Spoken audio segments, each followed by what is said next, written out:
Captain, it's 10 o'clock. We'll go ahead and get started.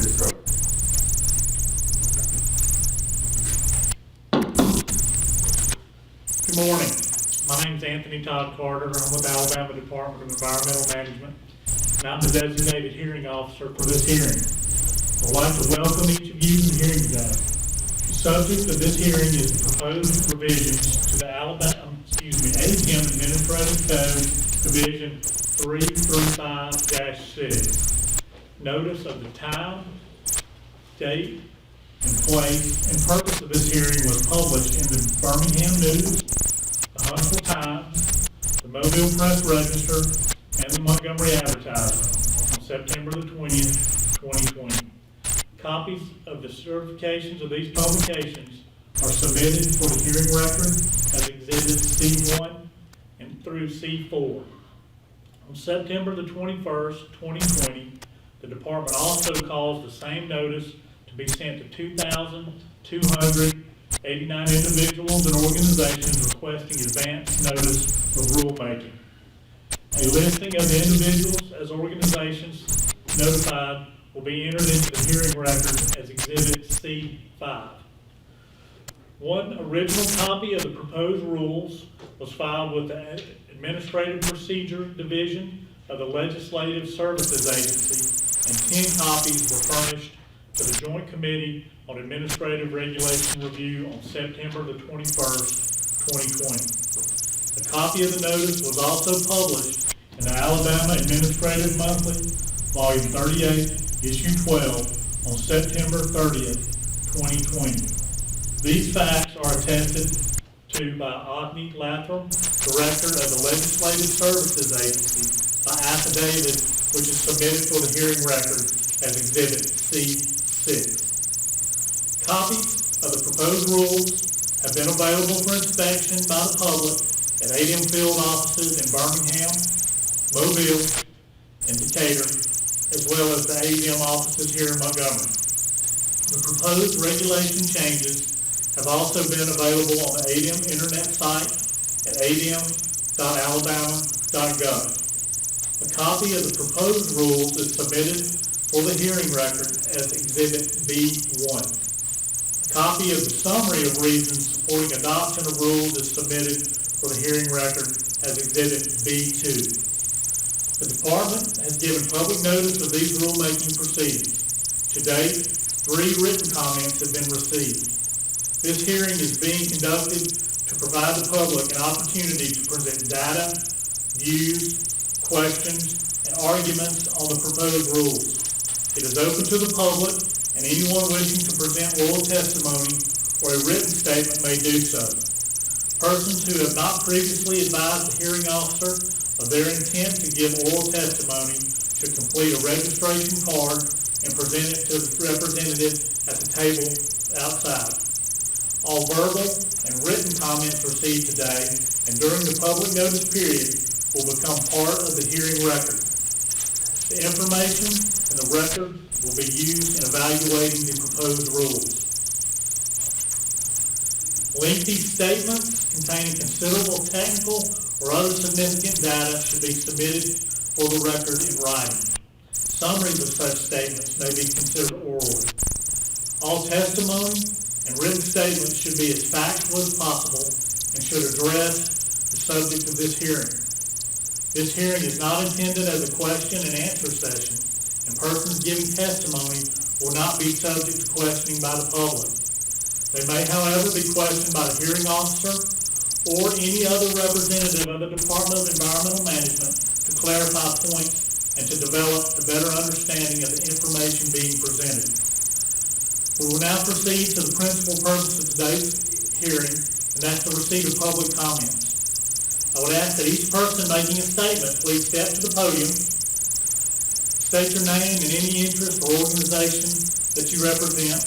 The hearing is being recorded by a court reporter, and a transcript will be included in the public record. The order of appearances for persons giving oral testimony will be as follows. First, any public officials that may be present. Then, members of the public in the order which they filed registration cards to give oral testimony. Do we have any public officials with us today who wish to give comments? not seeing any, now we'll call on members of the public in the order in which they filed registration cards to give oral testimony. I would ask that each person making a statement, please step to the podium, state your name and any interest or organization that you represent. Okay, according to the card I have today, Mr. Campbell, William Campbell. Mr. Campbell, I see you filled out 2 cards, and I think you're here representing yourself personally and as for Lake Watch, Lake Martin. Is that correct? That's correct, sir. Okay. First thing I'd like to do, excuse me, go ahead. No, I was just going to say, so when you begin, I'm going to, since you're representing 2, I'm going to give you probably 10 minutes or so. Long enough time. Okay, and then if you would, I don't know if you want to break that up and say this portion's for myself and this portion's for Lake Watch, but it's all really related. But I'll let you. If I may, I'm going to hand you 2 letters. One from Lake Watch dated November the 2nd, and one from myself dated November the 3rd. I want to be sure they get into the record. Absolutely. They were sent already in by email, so. Yes, sir. Scott told me y'all had them already, but that's a duplicate if you And please. I will tell you, I have playmates on it. Good. They will be in the record. I believe that I'm going to speak on behalf of Lake Watch, and that'll cover what I had to say as an individual. I have also been, happened to have an unfortunate background of being a lawyer, and that stays with you when you read text of the amendment. I've been disturbed personally about what seems to be the brevity of it and the need for a more comprehensive address of the changes, particularly as they relate to CAFOs and our concern about surface application of poultry litter that in storm conditions can run off into the waters of the state. That's the kind of specific point that I'm concerned about, is that runoff and pollution of the state waters from poultry. Let me first introduce myself. My name is Matt Campbell. I'm a resident of Tallapoosa County. I swim in Lake Martin. I wade and swim in the Tallapoosa River and in Lake Martin. And in a little creek called the Muckfall Creek. I don't wade a whole lot in the Muckfall Creek because it's for several years been on the 303D list, but they still, something that I do go canoeing on. My drinking water comes from Alexander City Waterworks, and drawn from the Tallapoosa River. I'm a member and a director of Lake Watch of Lake Martin, which is a 501c3 nonprofit corporation. Lake Watch and I are citizen clean water advocates. I have delivered a letter to the department, and right now, ladies, if you all, and gentlemen, if you all bear with me, I simply want to read this letter because that's hopefully more succinct than a rambling statement by me. So this is the Lake Watch letter addressed to ADEM, and I want all you to hear it. It's directed to ADEM, Director LaFleur, Mr. Hughes, and Mr. Hulcher. I'll preface the comments and concerns below. This is submitted on behalf of Lake Watch under the signature of Eric Rutterback. Again, I'm a director and authorized to file this letter on their behalf and speak to y'all today. I preface the comments and concerns below by stating that we wish to continue to work cooperatively with ADEM in its mission to protect the land, air, and waters of Alabama. We hope our comments will aid and strengthen ADEM's ability to fulfill its mission. Lake Watch of Lake Martin opposes the ADEM proposed amendment to Rule 335-67.11 as written to allow AFO and CFO facilities to apply for alternate non-NPDES state permit coverage. Upon analysis of the proposed amendment as written, we firmly believe that the text can and should be strengthened. We advocate the following inclusions and changes in the proposed amendment. Number one, given that ADEM has created Treasured Alabama Lake designation and established Lake Martin as the first and only TAL, Treasured Alabama Lake, in the state, affording the lake with more stringent protections against pollutants, the proposed amendment must contain similar protections that address non-point source pollution entering the lake from streams and the Tallapoosa River in the middle Tallapoosa Basin, specifically protections against nutrient, chemical, organic matter, and pathogen loading into the lake. Without such protections, the Treasured Alabama Lake status of the lake is in peril. Testing of streams that contain significant poultry production and the Tallapoosa River conducted by Lake Watch indicate significant pathogen loading, E. coli, in the middle Tallapoosa Basin above the lake. Genetic source tracking has been planned to positively identify the animal source of the bacterial pathogen load. Number two, given that under the proposed amendment, QCP inspections of CAFOs will be reduced from annually to once every 5 years, the proposed amendment should contain assurances that ADEM inspectors will fill this void.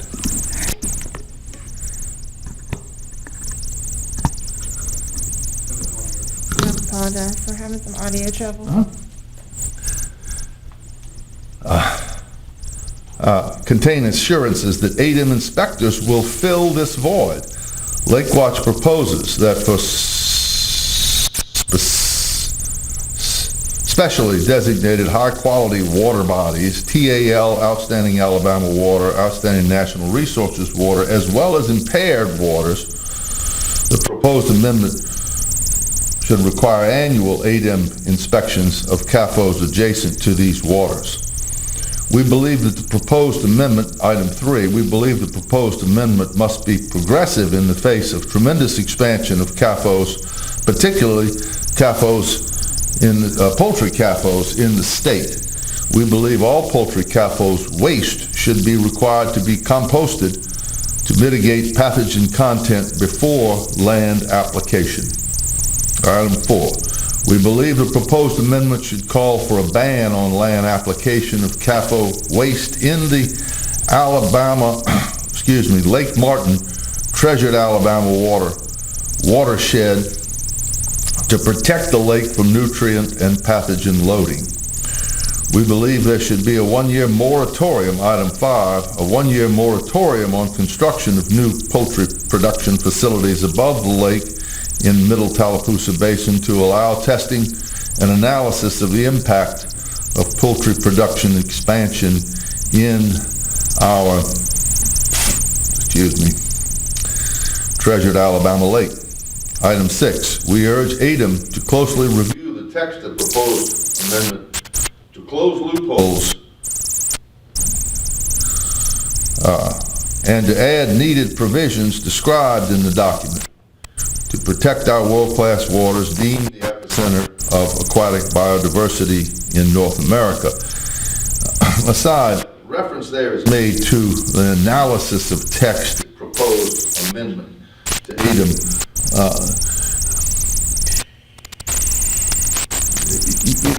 It's confusing to me that this amendment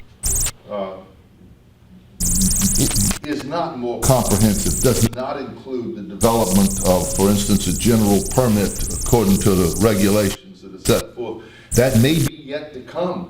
I don't know if that's yet to come or if the amendment is supposed to stand all by itself and by itself effect the comprehensive changes that it touches upon. In the process of deregulation, there's an awful lot of other rules that are going to become sort of illogical standing alone, and I believe that's what we're addressing in the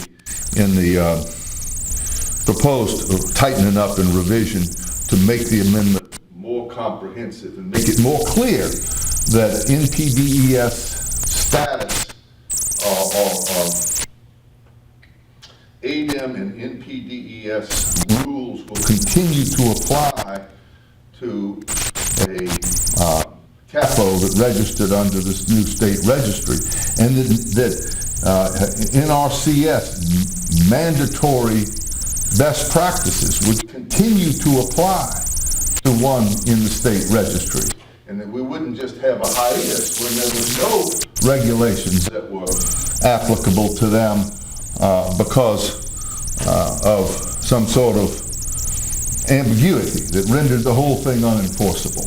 Now, I trust y'all to see that that doesn't happen. And so let me proceed. I was at number 6. I'm now at number 7, which is the last one, I think.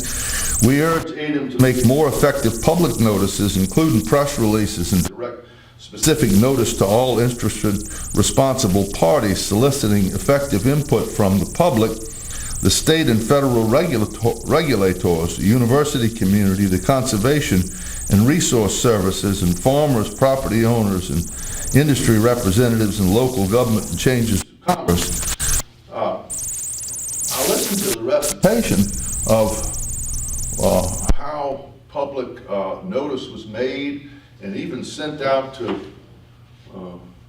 2,289 notices was sent out to people who had, entities or whatever, that had requested it.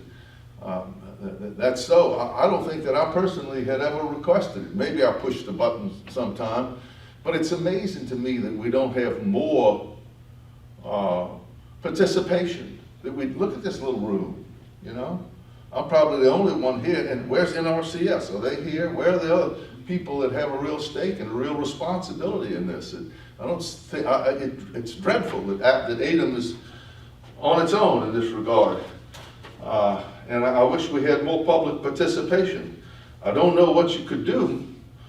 You could possibly make it more clear, or certainly I feel like the public notices, although I believe they have accomplished the legal minimum, could have been perhaps more effective in order to produce an awareness and a presence and a participation in this weighty process. In closing, Lake Watch urges that ADEM not renounce its existing time-tested regulatory authority in favor of a regulatory scheme which does not currently exist. Thank you for your opportunity to comment on the proposed amendment. Thank you. Thank you, Mr. Cameron. Thank you for your participation in this process. Yes, thank you. Okay. Is there anyone else who has not had a chance to complete a card and wishes to speak at this time? If you would, let the record reflect that we didn't have any further responses. Okay, the final hearing record will include a transcript of this hearing, all written submissions and exhibits, and a response by the department to each relevant comment received by the hearing officer before 5 o'clock p.m. Wednesday, November 4th, 2020 at the ADEM offices in Montgomery.